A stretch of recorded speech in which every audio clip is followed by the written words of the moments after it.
today's class I am taking for class 9th. वैसे तो मैं 9th नहीं पढ़ाता हूँ, but generally when are doing for 11 and 12th some basic concepts are also required, so I have to started the work for 9th and 10th student also. So first topic I am taking this simultaneous linear equation. This simultaneous linear equation is in class 9th for ICSE student and for class 10th in CBSE students. And topic is same. So generally there is little bit difference are in the syllabus. Otherwise rest of things are same. So today I am going to start. Let's see this AX plus B that already I have written at the board. This I have done at class 8 level. So AX plus B equal to 0 because this is having A and B are the constants. A and B are constants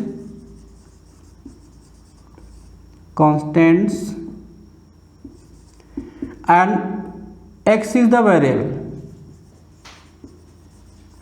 अब question ये है कि variable होता क्या है भाई? जो unknown value होती है उसको वेरिएबल कहते हैं, जो नॉन वैल्यू होती हैं वो कांस्टेंट होती हैं. Constant in the sense non value, unknown value in the sense variable. Equation solve करने का जो अभी तक क्लास 8 में हम लोगों ने सीखा है वो यही होता था कि भाई वेरिएबल निकाल लो. अब क्योंकि सोल्यूशन एक ही हमारा वेरिएबल होता था तो इसको सॉल्व कराने के लिए क्या करते थे? x प्लस बी बराबर 0 है and shift all the terms except variable in other side. तो क्या करेंगे? This becomes A X is equal to minus B and this X is equal to minus B upon A. तो ये बात समझ में आती है भी. क्लास 8 तक हम लोगों ने ये किया x equal to minus B upon a and this minus B upon a is the solution of x. And अब चूंकि यहाँ पे वेरिएबल एक ही था तो बड़े आराम से सॉल्व हो जा रहा था. फिर इसको हम नंबर लाइन पे प्लॉट करने वाला भी क्लास 8 तक सीखे थे भी. अगर एक वेरिएबल है तो किसी एक नंबर लाइन पे प्लॉट करेंगे आंसर. बट समस्या ये आ जाती है अगर एक वेरिएबल 2 हो जाए तो इक्वेशन जो बनेगा वो इस टाइप से कुछ बनेगा. A X plus B Y is equal to C. ये इक्वेशन हो गई, या इसको हम प्लस सी भी कह सकते हैं, ऐसा भी इक्वेशन होता है. ये this is the standard form of equation of 2 variable. यहाँ पे वेरिएबल कौन कौन से हैं? वेरिएबल इसमें है x एंड y, 2 वेरिएबल हो गए.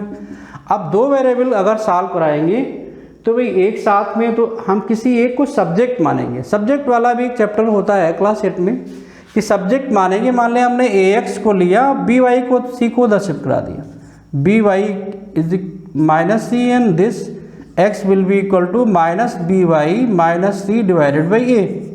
तो ये एक रिलेशन निकल आता. यहाँ पे अगर हम y की वैल्यू अपनी तरफ से सब्स्टिट्यूट करते जाएं तो x की वैल्यू तो आ जाएंगी. And by this way if one equation of this linear equation of 2 variable हम लेते हैं तो this will give you infinite answers. And this type of graphs also you done.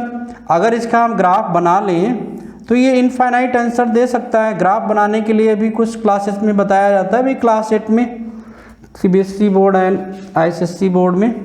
तो यहाँ पे x हो गया, y हो गया. अब इसकी मान लिया y की वैल्यू पुट कराते जाएं. इसमें वेरिएबल हम किसी को भी सब्जेक्ट मान सकते हैं, चाहे x को मान लें चाहे y को मान लें. तो यहाँ पे x एंड y की वैल्यू पुट कराते जाएंगे, 2 वेरिएबल निकलेंगे एंड इनको फिर प्लॉट करा देंगे. प्लॉट कराएंगे तो ये जो इक्वेशन आती है ये ऑलवेज एक स्ट्रेट लाइन देती है इस टाइप से. हमने जनरली ले लिया है, इसको प्रॉपर सॉल्व नहीं करा because this is the general equation. तो this will give the linear equation. अब चूंकि इसका ग्राफ एक लाइन देता है, स्ट्रेट लाइन देता है, that's why this is called linear. Linear होने के लिए इसका जो ग्राफ बनाया जाए, अगर कोई भी इक्वेशन दी तो ऑलवेज एक स्ट्रेट लाइन आना चाहिए एंड स्ट्रेट लाइन को ही हम लीनियर बोलते हैं. That's why this type of equations जिसमें वेरिएबल की पावर एक ही होती है जिनको हम लीनियर इक्वेशन बोलते हैं. कंडीशन ये होगी यहाँ पे a is not equal to 0, यहाँ पे a is not equal to 0 and b is also not equal to 0, तभी ये 2 वेरिएबल बनेगा. अगर एक भी इसमें से मान लिया a is not equal to 0 and b equal to something दिया हुआ, b इक्वल टू 0 आ रहा है, a is not equal to 0, तब ये लीनियर इक्वेशन ऑफ 1 वेरिएबल बचेगी. अगर a जीरो दिया हुआ है, B is not equal to zero, तब linear equation of one variable हो जाएगी। यानी दोनों वेरिएबल जिंदा रखने हैं तो ए और बी जीरो नहीं होने चाहिए, तभी ये linear equation of two variable हो सकता है। Linear equation of two variable का अगर एक इक्वेशन दिया होगा तो इसके सोल्यूशन इस टाइप से सॉल्व कर पाएंगे। कुछ वैल्यू हम अपनी तरफ से सब्स्टिट्यूट करा देंगे, मान लें यहाँ के वाई की वैल्यू देते जाएंगे तो रिलेटिवली एक्स की वैल्यू निकलती जाएगी। फिर इन दोनों वैल्यूज़ को हम ग्राफ पे प्लॉट करा देंगे तो ये एक स्ट्रेट लाइन देंगे। अब स्ट्रेट लाइन क्या है, इसको हम इनफाइनाइटली एक्सटेंड कर सकते हैं दोनों साइड में, तो देखते हैं इसके इनफाइनाइट आंसर्स आ सकते हैं। बट हमारे जो सिलेबस में है यहाँ पे सॉल्व करने वाली चीज़ें कि दो लीनियर इक्वेशन दिए होंगे, दो linear equation of simultaneous linear equation दिए होंगे, तो उनका आंसर क्या होगा। तो उनका आंसर तो तभी हो पाएगा जो कॉमन आंसर हो। तो वो कॉमन आंसर होने के लिए क्या करेंगे कि दोनों के इक्वेशन को प्लॉट कर दें, एंड जब दोनों के इक्वेशन को प्लॉट करेंगे तो मान लें दूसरा इक्वेशन कुछ इस तरह से आ जाएगा। अब चूंकि दो स्ट्रेट लाइन जो होती है कितनी जगह इंटरसेक्ट कर सकती है भाई, दो स्ट्रेट लाइन को अगर मिलाया जाए तो कितनी जगह इंटरसेक्ट कर पाएंगे, केवल एक जगह पे। तो अगर वो एक जगह पे इंटरसेक्ट करेंगी तो this will give the common solution. अगर मान लें इसका सोल्यूशन a1 b1 आया तो ये इसका एक कॉमन सोल्यूशन होगा। तो moral of the story is that if any linear equation of two variable is given, अगर इसको हमें सॉल्व कराना है तो इसको हम अगर ग्राफ पे प्लॉट कराएं तो ये एक स्ट्रेट लाइन देगा। अब अगर इस टाइप की दो linear equation of two variable आ जाती हैं, इनको सॉल्व कराने के लिए कॉमन सोल्यूशन अगर निकालना है तो दोनों के ग्राफ अगर बनाएं तो दोनों ग्राफ इस तरह से इंटरसेक्ट करेंगे। हो सकता है ना इंटरसेक्ट करें, हो सकता है हर जगह पे यानी इनफाइनाइटली इंटरसेक्ट करें। तो यानी तीन सिचुएशन बन जाती है इसमें कि अगर एक ही जगह पे इंटरसेक्ट करेंगे तो ये देगा यूनिक सोल्यूशन यानी कंसिस्टेंट होगा। अगर ये इंटरसेक्ट ही नहीं करेंगे, दोनों लाइन पैरेलल बन जाएंगे, यानी इसमें तीन केसेस बन जाएंगे। इनकी भी बात कर लेते हैं थोड़ा सा डिटेल में, इसको मैं रब कर देता हूँ। This is actually this was the previous knowledge, that is linear equation of one variable में कोई टेंशन नहीं थी, सीधा एक वेरिएबल को हम लेफ्ट में रखते थे, कॉन्स्टेंट्स को राइट में शिफ्ट करा देते थे। लेफ्ट राइट में शिफ्ट करने का तरीका पता होगा, साइन चेंज हो जाते हैं, एंड इसके बाद एक्स का सोल्यूशन आ जाता था। बट अगर टू वेरिएबल का इक्वेशन है तो भाई किसी एक को इसमें सब्जेक्ट बनाना पड़ता है। फिर उसके ग्राफ के तरीका, एक ग्राफ का तरीका है भाई ग्राफ बना लीजिए दोनों के। तो उसके ग्राफ जो हम बनाएंगे तो दो स्ट्रेट लाइन आएंगी। अगर दो वेरिएबल का इक्वेशन दिया हो, दोनों स्ट्रेट लाइन कहीं न कहीं इंटरसेक्ट करेंगी। तो अब अगर मान लिया ये दिया हुआ तुम्हें a1x plus b1y plus c1 या इक्वल टू c1 कर दीजिए, ये पहला इक्वेशन है, and this is a2x plus b2y is equal to c2, ये दूसरा इक्वेशन है। दो इक्वेशन हमें दिए हुए, आप कहते हैं इनका सोल्यूशन निकालो। तो इसके केसेस क्या बनेंगे, तो इनकी पहले हम बात कर लेते हैं। ये बात पहले ही कर ले कि अगर इसको सॉल्व कराएंगे तो इसकी जो ग्राफ बनेगी वो ऑलवेज स्ट्रेट लाइन बनेगी। अब इन दोनों का कॉमन सोल्यूशन अगर हमें चाहिए तो दोनों की ग्राफ बनाएंगे, तो इसमें दो सिचुएशन में तीन सिचुएशन बनेगी। पहला कि इन दोनों के अगर हम इक्वेशन बनाएं तो दो जगह ऐसे इंटरसेक्ट कर जाएंगे। भाई अगर ग्राफ बनाएंगे दोनों जगह इंटरसेक्ट करेंगे, तो अगर एक जगह इंटरसेक्ट कर गया तो ये देगा यूनिक सोल्यूशन, यूनिक सोल्यूशन। और जब सोल्यूशन होते हैं तो इसको कंसिस्टेंट भी बोलते हैं, कंसिस्टेंट सोल्यूशन। हालांकि ये चीज़ जो है आईसीएसई बोर्ड वालों की ज़रूरत नहीं है, लेकिन सीबीएसई बोर्ड में ये टॉपिक होता है, कंसिस्टेंट इनकंसिस्टेंट भी ढूंढना होता है। सेकेंड ग्राफ अगर हम बनाएंगे तो हो सकता है ऐसा बने कि जो पहली लाइन बनी है उसी के दूसरी लाइन पैरेलल बन जाए। अब अगर इसकी पैरेलल लाइन बन जाएगी तो पैरेलल लाइन तो नेवर मीट होती, जब कभी मिलेंगी नहीं तो भाई सोल्यूशन का अमन कहाँ से आएगा। तो ऐसे केसेस में ये नो सोल्यूशन देगा, यानी दोनों इक्वेशन मिल करके कोई कॉमन सोल्यूशन नहीं दे पाएंगे। कॉमन सोल्यूशन नहीं दे पाएंगे इन द सेंस ये बन जाएगा no solution. And no solution मतलब इनकंसिस्टेंट, इनकंसिस्टेंट सोल्यूशन, ठीक है। एंड तीसरा केस जो बनेगा जाकर के, इसमें थोड़ा सा ये भी बना देते हैं, अलजेब्रिक टर्म भी दे देंगे। तीसरा केस बनेगा अगर मान लिया इसका देखा जाए तो हो सकता है भाई ग्राफ ऐसा बनाया जाए कि एक लाइन आए, इसी के ऊपर दूसरी लाइन आ जाए, इसी के ऊपर दूसरी लाइन भी कोइंसिडेंट हो जाए, इसको बोलते हैं कोइंसिडेंट लाइन। दोनों लाइन जो है एक ही पे बन गई, तो ये हो जाएगा कोइंसिडेंट लाइन, तो ये यहाँ पे क्या होगा, इनफाइनाइट सोल्यूशन हो जाएगा, ये जो है हमें इनफाइनाइट सोल्यूशन देगा। अब अगर एल्जेब्रिकली देखें तो ऐसे केसेस में हम ये दिखा देते हैं generally A1/A2 is equal to B1/B2, अगर ये नॉट इक्वल है तो ये यूनिक सोल्यूशन देगा।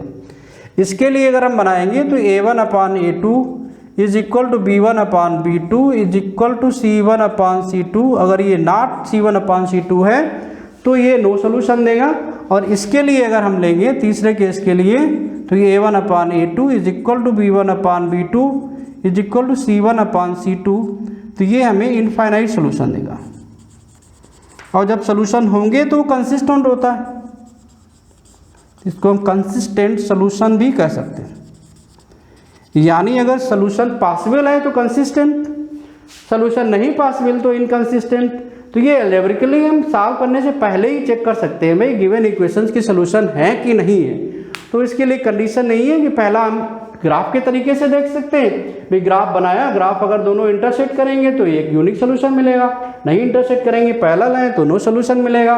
अगर एक दूसरे के ऊपर ही बन जा रहे हैं भाई, कंसिडेंट कर दे रहे हैं, तो कंसिडेंट में अगर देखा जाए तो इक्वेशन कुछ इस टाइप से होता है 2x plus 3y is equal to 4 मान लिया, इसको 2 से मल्टीप्लाई करा दें, 4x plus 6y is equal to 8। इन दोनों को अगर प्लॉट कराओगे तो ये इसी टाइप कंसिडेंट लाइन देंगे और ये इनफाइनाइट जगह इंटरसेक्ट करेंगे, जितनी जगह इंटरसेक्ट करेंगे उतने कॉमन सोल्यूशन होंगे।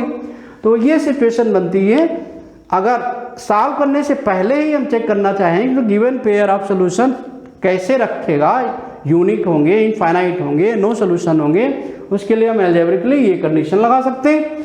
और ग्राफिकली अगर देखेंगे अगर एक जगह इंटरसेक्ट करेगा तो यूनिक देगा, नहीं इंटरसेक्ट करेगा पहला लोगे तो नो सोल्यूशन होगा, और अगर इनफाइनाइट जगह इंटरसेक्ट करेगा तो ये इनफाइनाइट सोल्यूशन देगा। And this is consistent, this is consistent, this is inconsistent solution. ये बात क्लास CBSE बोर्ड के लिए इंपॉर्टेंट होती है, वहाँ पे ये चीज़ें होती हैं, बट ICSE बोर्ड के लिए आई थिंक ये चीज़ ज़रूरत नहीं है, वहाँ पे केवल सीधा सोल्यूशन ही है। अब इसको सॉल्व करने के अलजेब्रिकली 3 मेथड हैं, one is by substitution, second by elimination and third by cross multiplication. This is in your syllabus in class 9th in ICSE board as well as class 10th in CBSE board. अब इसको solve कराने के लिए अगर देखा जाए तो भाई सब्स्टिट्यूशन मेथड क्या है, किसी इसी एक वैल्यू को निकालो एक फर्स्ट से x या y की, दूसरे में रख दो जा करके, तो ये linear equation of one variable हो जाएगा। Linear equation of one variable solve करना आता है, बड़े आराम से कर लेंगे, ये तरीका है। तो let's C further next point कि कितने टाइप की इक्वेशंस हम सॉल्व कर सकते हैं। पहला तो तरीका ये ग्राफ वाला ही है, ग्राफ वाला तरीका CBSE बोर्ड में अलाउ है, इसको करा जाता है, ICSE बोर्ड में इसकी ज़रूरत नहीं है। तो आगे देखते हैं अलजेब्रिकली कैसे सॉल्व करेंगे, let's see. Yes, now see how many ways we can solve this, कि इक्वेशन को कितने टाइप से सॉल्व किया, यानी पेयर ऑफ लीनियर इक्वेशन अगर दिया हुआ है तो उसको कितने टाइप से सॉल्व किया जा सकता है। तो इसके जो लस्कली अप टू 10 मेथड्स हैं, पहला बाय यूजिंग ग्राफ कर सकते हैं, ग्राफ हमने भी बताया, अगर सिंपल ग्राफ उसका बना दीजिए एंड ग्राफ के अकॉर्डिंग निकल आएगा सोल्यूशन। दूसरा बाय सब्स्टिट्यूशन है, तीसरा बाय एलिमिनेशन है, फोर्थ जो है cross multiplication method. These are in syllabus. Graph जो होता है ये चारों मेथड्स जो हैं CBSE बोर्ड में यूज किए जाते हैं, एंड ये 3 मेथड जो हैं 9th ICSE बोर्ड में हो गए, यानी ICSE बोर्ड वाले जो बच्चे होंगे वो इन 3 मेथड पे ध्यान देंगे। अगर एक्स्ट्रा पढ़ना चाहते हैं तो ग्राफ पे भी ध्यान दे देंगे, क्या प्रॉब्लम है इसमें, तो ग्राफ से भी सोल्यूशन किया जा सकता है। CBSE बोर्ड में चारों चीज़ें होती हैं। तो let's see one by one how we will solve the questions, एक एक एग्जांपल्स में बताऊंगा, and that will be by all method. I am taking one example and solving by taking all methods, and let's see how we will use it. After that we will do the exercise. So पहला एक हम equation लेते हैं, graph से भी उसी को solve करेंगे, उसी को सब्स्टिट्यूशन मेथड से भी सॉल्व करेंगे, उसी को एलिमिनेशन से करेंगे, उसी को क्रॉस मल्टीप्लिकेशन से करेंगे, चारों मेथड्स में अप्लाई करेंगे। एक क्वेश्चन अगर समझ लेते हैं तो आई थिंक बड़े आराम से कर लेंगे। क्लास 9th के बच्चे भी इतने छोटे नहीं होते, समझदार बच्चे होते हैं। आज की तो नई जनरेशन वैसे भी बहुत ज़्यादा समझदार है, बड़े समझदार लोग होते हैं, ठीक है। तो कि 21st सेंचुरी के बच्चे कोई बिना समझदार तो बोल ही नहीं सकते, नहीं बहुत समझदार बच्चे होते हैं। तो पहला मेथड हमने लगाया इसमें बाई ग्राफ। तो ग्राफ मेथड क्या करेंगे, एक एक क्वेश्चन हम ले लेता हूँ एंड उसकी को सॉल्व करते हैं by taking all the method. Just like simple सा क्वेश्चन लेते हैं ये कि देखिए भाई ये तो है 2x + 3y is equal to 9 and this is 3x + 4y is equal to 5। 2x + 3y equal to 9 and 3x + 4y equal to 5। ये एक क्वेश्चन है, इसको सॉल्व करना तो पहले तो इसको मैं ग्राफ की हेल्प से सॉल्व करूँगा। ग्राफ की हेल्प से सॉल्व करने के लिए क्या करेंगे, आई am taking first of all by graph. अच्छा देखिए, सॉल्व करने से पहले भी चेक कर लेना चाहिए क्या भाई इसके सोल्यूशन पॉसिबल होंगे कि नहीं होंगे। तो हमने इसको कंपेयर कराया तो देखा भाई A1 एंड A2 जो आ रहे हैं वो हमारे क्या हैं, A1/A2 क्या दिया हुआ है कि A1 होता है x का कोफिशिएंट और A2 होता है भाई दूसरे वाले x का कोफिशिएंट, तो ये आया। एंड B1/B2 क्या दिया हुआ, दैट इज 3/4। तो इसमें देखा भाई A1/A2 is not equal to B1/B2। तो एक तो पक्की बात है कि इसके सोल्यूशन जो होंगे यूनिक सोल्यूशन होंगे, यानी इसका सोल्यूशन पॉसिबल है। सॉल्व करने से पहले ही देख लिया जिससे बार बार भटकना ना पड़े। सोल्यूशन पॉसिबल है और यूनिक सोल्यूशन है। तो अब ग्राफ वाला मेथड पहले लगाते हैं।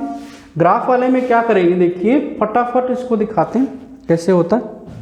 कि पहला इक्वेशन लिया हमने, मान लिया कि 2x + 3y is equal to 9।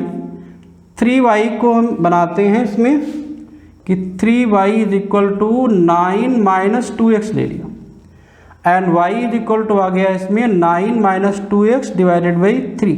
ठीक है, अब इसमें जो है ये सब्जेक्ट बन गया y equal to 9 - 2x by 3। यहाँ तक आने में कहीं न कहीं ग्राफ पढ़ा होगा आप लोगों ने। इसमें कुछ x की वैल्यू पुट करा दो एंड कम से कम 2 value, at least 2 values just find out. 3 हो जाए तो बहुत अच्छी बात, क्योंकि लाइन बनाने में 3 से अगर बनाओगे लाइन तो गलत होने के चांस नहीं रहेंगे। यहाँ पे x लिख लिया, यहाँ पे y लिख दिया।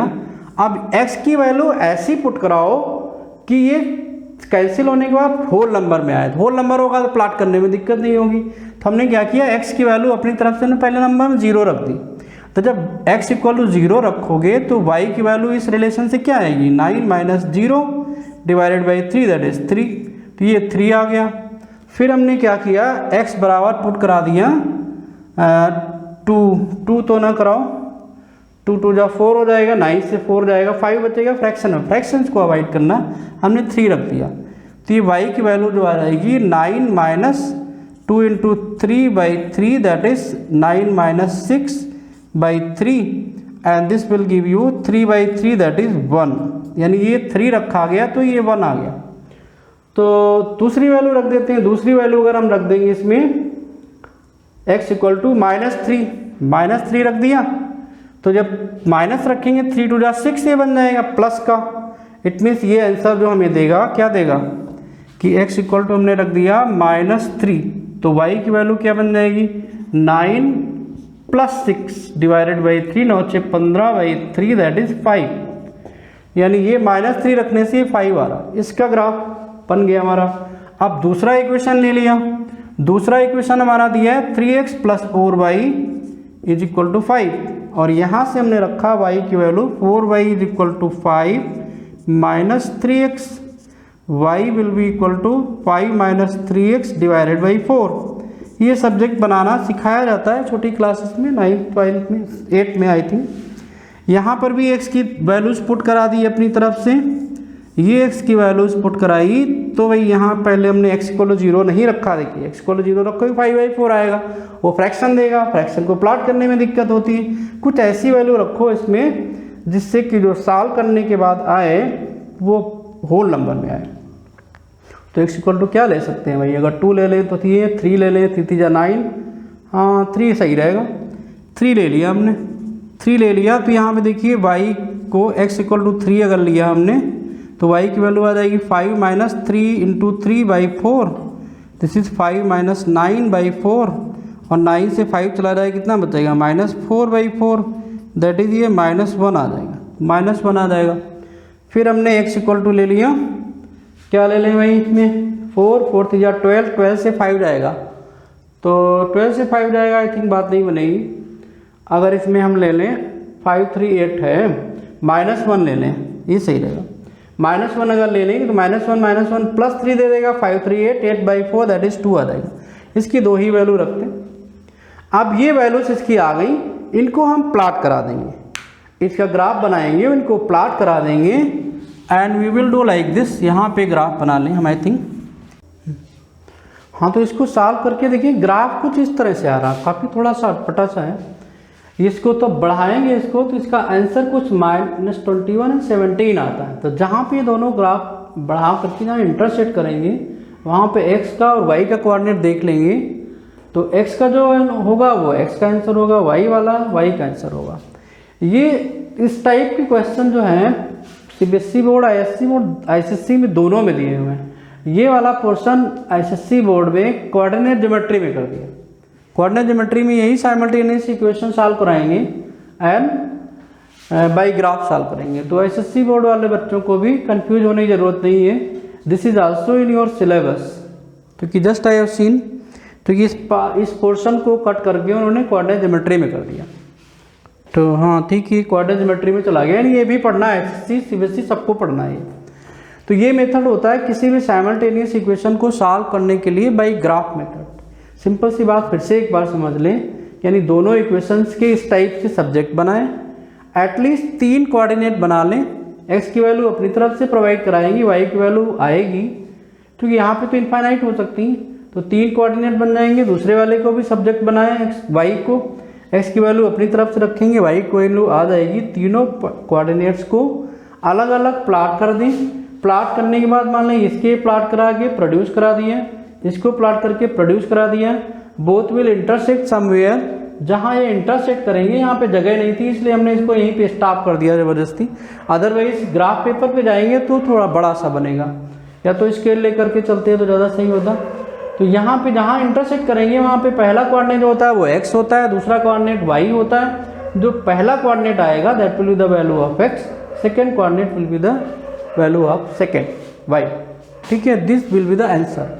आफ्टर दैट इसी क्वेश्चन को अगर हम सॉल्व करें भाई सब्स्टिट्यूशन मेथड, तो सब्स्टिट्यूशन मेथड क्या होता है, इसको आई थिंक रब कर देते हैं, दिस ये रब कर दें, इसकी ज़रूरत नहीं है। अगर इसी क्वेश्चंस को हम सॉल्व करें भाई सब्स्टिट्यूशन मेथड, तो कैसे सॉल्व होगा, लेट्स सी। तो सब्स्टिट्यूशन मेथड में क्या करते हैं, किसी एक, अब देखिए क्वेश्चन अगर इसमें ये आ गया है कि भाई इस पर्टिकुलर मेथड से सॉल्व करो, तो उसी मेथड से ही सॉल्व करोगे तभी मार्क्स मिलेंगे, अदरवाइज मार्क्स नहीं मिलेंगे। सो ये चीज़ ध्यान रखनी है। अब मान लें कि क्वेश्चन हमने ले लिया, थोड़ा सा यही वाला लेते हैं कि 2x + 3y = 9 and this is 3x + 4y = 5। तो इसकी हम नंबरिंग कर देते हैं। ये क्वेश्चन हो गया, ये हो गया, इसको सॉल्व करना है, solve it by substitution. Substitution method, इसको सब्स्टिट्यूशन मेथड से सॉल्व करना है, यानी कोई दूसरा मेथड नहीं लगाए। तो let's see what we are doing here. ये है आपका सेकेंड टाइप, सेकेंड टाइप है इसका।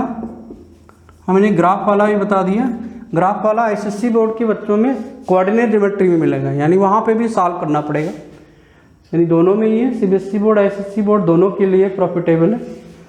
अब इसको सॉल्व कराने के लिए हमने एक इक्वेशन सेलेक्ट किया, मान लिया फ्रॉम फर्स्ट सब्जेक्ट अभी बनाया ही था हमने कि 3y = 9 - 2x लिया था, y = 9 - 2x/3 आ गया। ठीक है, और इसको पुट करा दिया, पुटिंग दिस इन सेकेंड, यानी एक इक्वेशन से x या y की वैल्यू निकालोगे, दूसरे में सब्स्टिट्यूट करा दो। तो दूसरा इक्वेशन है ये, तो यहाँ पे हमने रखा 3x + 4y = 5 है, तो दूसरे इक्वेशन में y की जगह पे ये रख देंगे, तो ये बन जाएगा 3x + 4 एंड यहाँ पर हो जाएगा 9 - 2x/3 = 5। अब प्रॉफिट क्या होता है कि ये जब y को सब्स्टिट्यूट यहाँ पे करा दिया तो ये linear equation of one variable आ गया। अब ये linear equation of one variable छोटी क्लासेस में हम लोग कर चुके हैं, तो एक वेरिएबल को सॉल्व करना आसान है, तो बड़े आराम से निकल आएगा। तो इसको सॉल्व कराया तो ये दिस बिकम्स 3x, और इसका ले लेते हैं हम एलसीएम, तो एलसीएम लेंगे तो 3 आएगा, दिस विल बी 3 3 या 9, तो ये तो आई थिंक कर ही सकते हैं बड़े आराम से। ये 4 टाइम्स ऑफ 9 माइनस 2x है इज इक्वल टू 5 है, इसका क्रॉस मल्टीप्लिकेशन करा दें तो फ्रैक्शन का झंझट ही खत्म हो जाएगा, and this becomes 9x and this is 9 4 36 minus 4 2 8x and this is 15, cross multiplication कराने से 3 इंटू 5 15 हो जाएगा। 9x से 8x जाएगा तो बचेगा कितना x ओनली, और 36 को उधर शिफ्ट करा देते हैं तो 15 माइनस 36, और 16 से 5 गया यानी 6 से 5 गया 1, 3 से 1 गया 2, माइनस 21। देखिए x की वैल्यू माइनस 21 आई नहीं, ये वहाँ भी आई थी। एंड अब इस वैल्यू को यहाँ पे पुट करा देते हैं, यहाँ पे इस वैल्यू को रख दें। Now since y is equal to 9 minus 2x divided by 3, this is from first, ये फर्स्ट से निकला था, देयरफॉर x की वैल्यू यहाँ रख दीजिए 9 minus 2 into minus 21 divided by 3, तो ये बन जाएगा 9 एंड 21 2 जा 42 हो जाएगा आई थिंक, 42 हो जाएगा, हाँ ठीक है 42 हो जाएगा, माइनस 42 का हो जाएगा प्लस 42 बाई 3, दिस बिकम्स 9 2 11 और 4 1 5, हाँ ठीक है 3 से करेंगे तो 17 आ जाएगा। इट मीन जो कॉमन आंसर आएगा हमारा x इक्वल टू माइनस 21 है एंड y इक्वल टू 17 है, this is the answer. Answer निकालने के बाद ऑलवेज इसको ब्रैकेट में कर देना चाहिए जिससे एग्जामिनर को ढूंढना ना पड़े, अगर ढूंढना पड़ेगा तो भाई उसके मार्क्स भी कट जाएंगे, इस बात का भी ध्यान रखना चाहिए। तो ये हो गया सेकेंड टाइप सब्स्टिट्यूशन मेथड से, यानी सब्स्टिट्यूशन में क्या करा हमने, दोनों इक्वेशन में से किसी एक इक्वेशन को सेलेक्ट किया, कोशिश ये करते हैं ऐसे इक्वेशन को सेलेक्ट करते हैं जिसका डिनोमिनेटर बड़ा इजी हो सॉल्व कराने में। y की वैल्यू निकाल ली, इसको दूसरे वाले में हमने रख दिया, रखने के बाद ये लीनियर इक्वेशन अब वन वेरिएबल बन गया, इसको सिंप्लीफाई कराया एंड बड़े आराम से इसको सॉल्व करके एक वैल्यू x की निकाली। x की वैल्यू निकालने के बाद जो हमने ये वेरिएबल बनाया था इसी में x की वैल्यू रख दी जा करके, तो y की वैल्यू आ गई, this will be the common solution. अब देखिए आंसर वही आ रहा है जो कि वहाँ पे आ रहा था, तो ग्राफ से भी हम सॉल्व करेंगे वही आंसर आएगा, और अगर हम सब्स्टिट्यूशन मेथड से सॉल्व करेंगे तब भी वही आंसर आएगा, इसमें कोई चेंज नहीं होता है, इस बात का ध्यान रखेंगे। तो इसमें कोई घबराने की बात नहीं है, बड़े आराम से सॉल्व किया जा सकता है, ठीक है। अब इसी क्वेश्चन को अगर हम देखें by elimination method, third by elimination method से अगर इसको सॉल्व करेंगे तो देखेंगे वही आंसर आएगा। हम सेम क्वेश्चन इसलिए ले रहे हैं तो इसमें वही आंसर भी दिखाई पड़ेगा कि सेम ही आ रहा, मेथड कोई भी लगाएं आंसर एक ही आएगा। तो भी दो लाइन है अगर इंटरसेक्ट कर रही हैं तो एक ही जगह पर करेंगी, दो जगह तो इंटरसेक्ट नहीं करती। अगर कोई दो लाइन दो जगह इंटरसेक्ट करती होती है तो आंसर भी वेरिएट कर सकते थे। अब इसको करना है by elimination method, by elimination method. Writing थोड़ा सा गड़बड़ हो जाती है, कभी कभी बहुत जल्दी के चक्कर में दौड़ा देते हैं तो इससे थोड़ा गड़बड़ हो जाता है। कोशिश तो कर रहे हैं, मैं दड़ा हाथ को रोक करके चलें। अब देखिए एलिमिनेशन में क्या करना होता है कि x को या y को बराबर कर लो। अब यहाँ पे अगर पहले तो देखते हैं क्या किसी एक इक्वेशन को ही मल्टीप्लाई करने से बराबर हो पाएगा, जो कि यहाँ पे नहीं दिख रहा है। तो करते क्या है, इट्स लाइक हमने x को बराबर करना है, तो x का कोफिशिएंट यहाँ पे 3 दिख रहा है, यहाँ पे x का कोफिशिएंट 2 दिख रहा है। तो हमने क्या करते हैं कि फर्स्ट वाले को 3 से मल्टीप्लाई करा दो इस वाले से, और सेकेंड वाले को इससे मल्टीप्लाई करा दो, इससे x का कोफिशिएंट बराबर हो जाएगा। ये समझते जाओ, ठीक है। x एंड y के कोफिशिएंट को मल्टीप्लाई करा देंगे तो हमने यहाँ पे लिख दिया multiplying first by 3 and second equation by 2। अब देखिए 3 एंड 2 कहाँ से आए कि सेकेंड को 2 से करा एंड फर्स्ट को 3 से करा, कि सेकेंड के कोफिशिएंट से फर्स्ट को कर दिया, फर्स्ट के कोफिशिएंट ऑफ x से सेकेंड को कर दिया। अब इसको जब हम 2 से मल्टीप्लाई 3 से मल्टीप्लाई करा देंगे और इसको मल्टीप्लाई करा देंगे 2 से, तो नए इक्वेशन बन जाएंगे, यहाँ बन जाएगा 6x plus 9y is equal to 27, यहाँ 2 से कर देंगे तो ये 6x plus 8y is equal to 10 बन जाएगा, ये इक्वेशन में। अब देखिए फ़ायदा क्या हुआ कि x एक जैसे हो गए। जब एक वेरिएबल एक जैसा हो जाएगा तब इसको हम ऐड या सपरेट कर देंगे, ये डिपेंड करेगा इसके साइन पे। अगर सेम साइन है तो सपरेट कर दो, अपोजिट साइन है तो ऐड करा दो, एनी हाउ एक वेरिएबल खत्म हो जाए, इसी प्रोसेस को हम एलिमिनेशन बोलते हैं। तो यहाँ पे सेम साइन है इसलिए सपरेट कराते हैं, सपरेट करेंगे साइन बदलेंगे, साइन चेंज हो जाएंगे, ये खत्म हो जाएगा। ठीक है, यहाँ पे लिख दिया सब्ट्रैक्टिंग। ये भी थोड़ा थोड़ा लिखते रहना चाहिए, तो स्टेटमेंट लिखोगे तो उसका भी फर्क पड़ेगा मार्क्स में। 9 एंड 27 से 17 10 जाएगा 17। अब देखिए वाई की वैल्यू फटाक से यहीं पे आ गई 17। अब इसको क्या करेंगे, पुटिंग दिस इन, मान लिया फर्स्ट में, किसी भी इक्वेशन में रख सकते हैं, कोई ज़रूरी नहीं फर्स्ट में रखें। तो यहाँ पे इसको मान लिया फर्स्ट में रख दिया, फर्स्ट हो गया इसका 2x plus 3y is equal to 9 था। तो यहाँ पे y की जगह पे 17 रखा हमने, तो 2x equal to 2x plus 3 into 17 is equal to 9। So 2x equal to 17 17 51 51 equal to 9, and ये 2x इक्वल टू हो गया 9 minus 51, and this will be 11 9 2 11 2 से 11 यानी 2 बचेगा, यहाँ 4 बचेगा। 2x है तो x equal to minus 42/2 that is minus 21 आया। x की वैल्यू माइनस 21, y की वैल्यू 17, और वहाँ पे आंसर क्या आ रहा था, यही आ रहा था। इट मीन्स चाहे इसको एलिमिनेशन मेथड से सॉल्व करो, चाहे इसको सब्स्टिट्यूशन मेथड से सॉल्व करो, चाहे ग्राफ से सॉल्व करो, आंसर सेम आएगा। क्यों सेम आएगा भाई? क्योंकि स्ट्रेट लाइन जो है किसी एक ही पॉइंट पे इंटरसेक्ट करेंगी। अगर यूनिक सोल्यूशन दे रही है तो फिर सोल्यूशन भी एक ही जैसा होगा, तो हम चाहे इस मेथड से सॉल्व करें। एलिमिनेशन का मतलब एक वेरिएबल को हमें ऐड या सेपरेट करके ख़त्म कर देना है, दूसरा वेरिएबल बचेगा फिर वो लीनियर में बन जाएगा, उसको सॉल्व कर लेंगे। सब्स्टिट्यूशन का मतलब एक इक्वेशन से एक x या y की वैल्यू निकालें, दूसरे में रख दें जा करके, तो ये लीनियर बन जाता है, इसको सॉल्व करा देंगे। ग्राफ का मतलब हो गया दोनों के ग्राफ बना लें, जहाँ पे वो इंटरसेक्ट कर जाएगा वो इसका सोल्यूशन हो जाएगा। अगर बाय द वे इंटरसेक्ट नहीं करेगा तो पैरेलल लाइन बनाएगा, पैरेलल लाइन अगर बनाएगा तो फिर नो सोल्यूशन हो जाएंगे।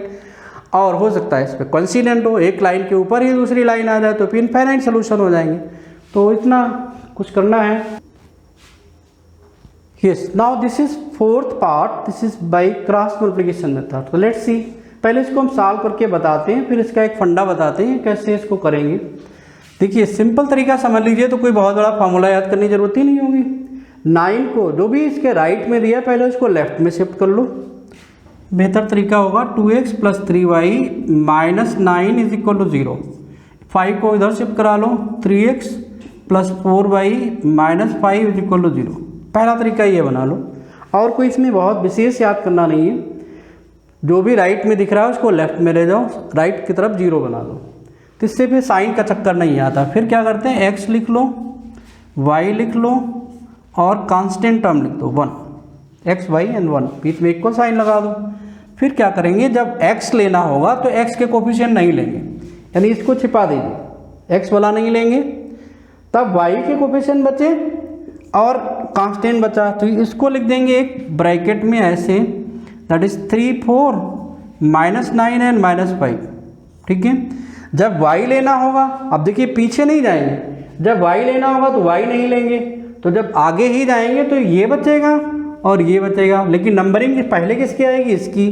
तो माइनस 9 माइनस 5, उधर से 2 3, पीछे नहीं जाना है। तो जब y होगा तो y नहीं लेंगे, x होगा तो x नहीं लेंगे, कांस्टेंट लेना होगा तो ये नहीं लेंगे, तो फिर बचेगा वहाँ से 2 3 एंड 3 4, ऐसे इसके नीचे लिख लो। आई थिंक कोई दिक्कत नहीं है। फिर से मैं बता देता हूँ कि जब x लेना होगा तो x के कोफिशिएंट नहीं लेंगे, y और कांस्टेंट वाले लेंगे। फिर जब y लेना होगा तो y नहीं लेंगे, तब फिर कांस्टेंट और x के कोफिशिएंट बचेंगे। जब कांस्टेंट लेना होगा तो फिर x और y के कोफिशिएंट बचेंगे। इस टाइप से सॉल्व करने के बाद इसको इससे मल्टीप्लाई कराओ, तो ये पहले बार इसको मल्टीप्लाई कराओ, दूसरी बार इसको मल्टीप्लाई करके सेपरेट करा दो, तो ये जो इक्वेशन आ जाएगी, this will B x divided by minus 5 into 3 and minus 4 into -9, ये इसके नीचे आ जाएगा।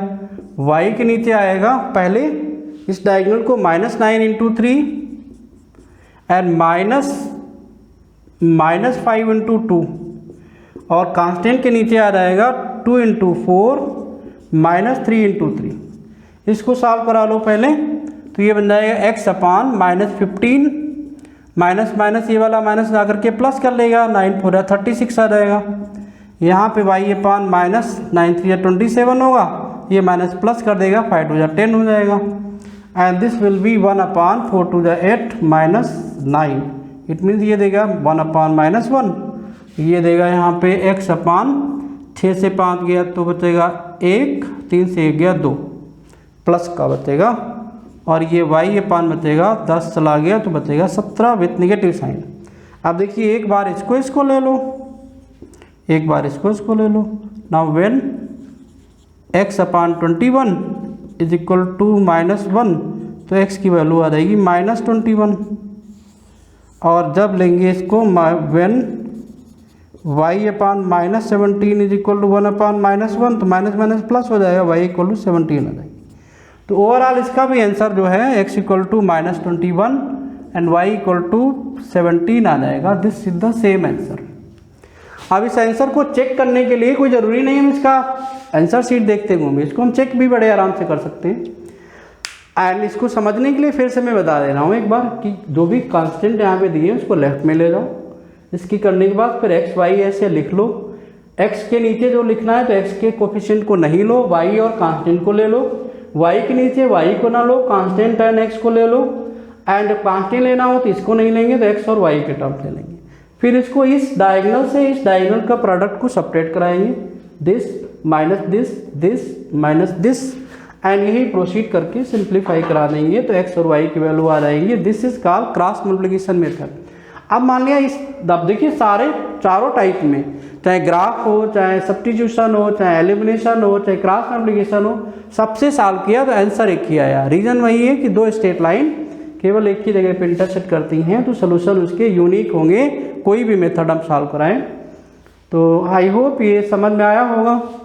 अगर समझ में आता है भाई थोड़ा सा, क्योंकि ये पहला वीडियो है, क्योंकि वीडियो पे पढ़ाना और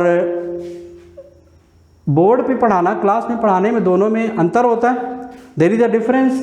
सो हो सकता है फर्स्ट है अभी 9th में कुछ थोड़ी सी स्लैक्स रही होंगी, तो आप लोग इसमें कमेंट भी कर सकते हैं, और अगर अच्छा लगता है तो इसको सब्सक्राइब करके थोड़ा सा लाइक भी करेंगे, इससे मोटिवेशन बढ़ेगा और भी अच्छा करने की कोशिश करेंगे।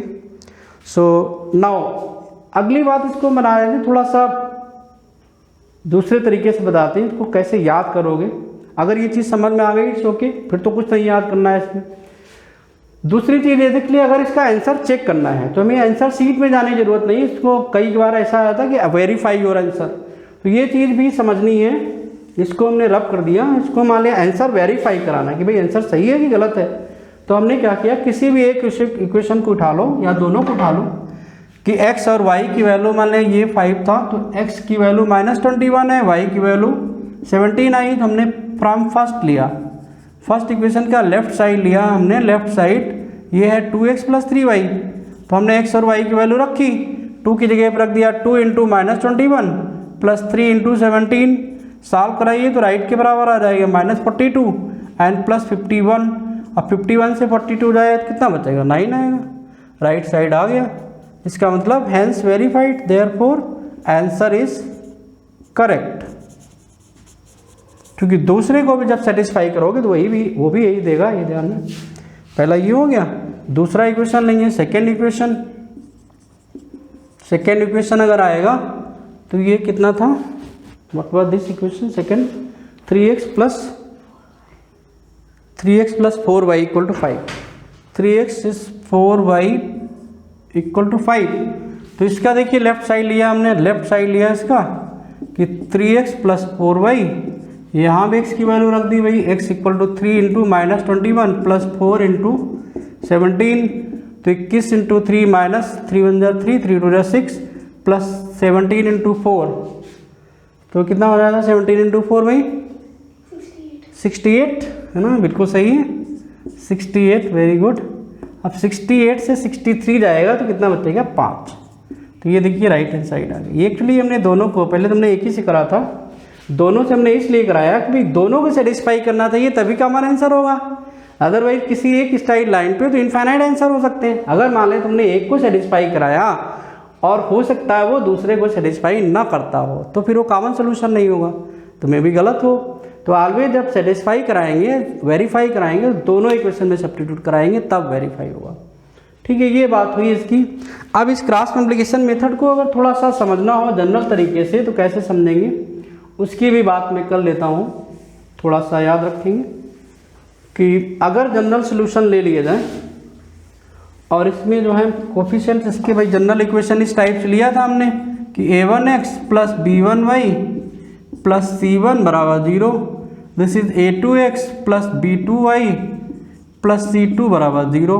ये इक्वेशन हमने लिया था। अब अगर इसको क्रॉस मल्टीप्लिकेशन से सॉल्व करना है तो इसमें एक तरीका होता है कि बी फार मान लो कि भाई बी फार जो है बा है एंड सी फार का है, का फार कमन, एंड ए फार मान लिया आ है तो बी फार बा, सी फार का है, ने फार आ।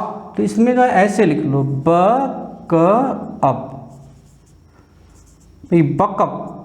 बक एंड अब याद रखेंगे, बड़े आराम से याद रहेगा। एंड इसी ऑर्डर में इनको सेट कर लो। बी को हमने बा से सपोज किया तो ये बक हो गया b1 b2, एंड का हो गया सी say that is c1 c2, आ हो गया ए say that is a1 a2, फिर बा से b1 b2। ऐसे अरेंज कर लोगे, जो भी कोफिशिएंट होंगे इस टाइप से सेट कर लोगे।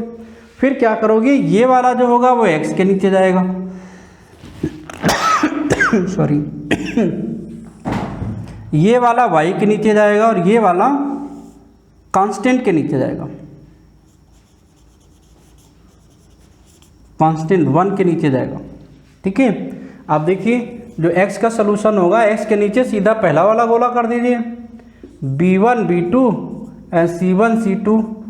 ठीक है, y के नीचे दूसरा वाला गोला कर दीजिए कि c1 c2 and a1 a2। ठीक है, और कांस्टेंट के नीचे ये वाला कर दीजिए a1 a2 and b1 b2। अगर इनको हम सॉल्व करा लें तो x की वैल्यू जो है x अपान b1 c2 minus b2 c1 आ जाएगा।